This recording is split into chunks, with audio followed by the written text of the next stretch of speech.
അള്ളാഹു സൃഷ്ടികളെ സംബന്ധിച്ച് അതിസൂക്ഷ്മമായി അറിയുന്നു. അവനാകുന്നു സ്രഷ്ടാവ്, അവനാകുന്നു ഉപജീവനം നൽകുന്നവൻ, എല്ലാം നിയന്ത്രിക്കുന്നവൻ അവനാകുന്നു.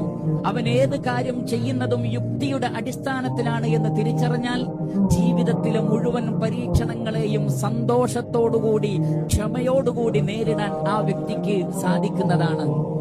അല്ലാഹു സുബ്ഹാനഹു വ തആല എനിക്ക് നൽകിയാലും ശരി, അല്ലാഹു സുബ്ഹാനഹു വ തആല എനിക്ക് തടഞ്ഞാലും ശരി, രണ്ടിലും എനിക്ക് ഖൈറാണുള്ളത് എന്ന് ആ വ്യക്തി തിരിച്ചറിയുന്നു.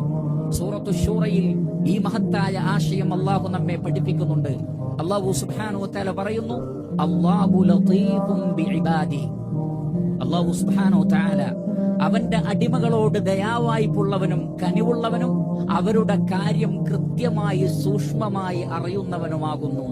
യർസുഖു മൻ യശാ, അവൻ ഉദ്ദേശിക്കുന്ന ആളുകൾക്ക് അവൻ ഉപജീവനത്തിൽ വിശാലത നൽകുന്നു.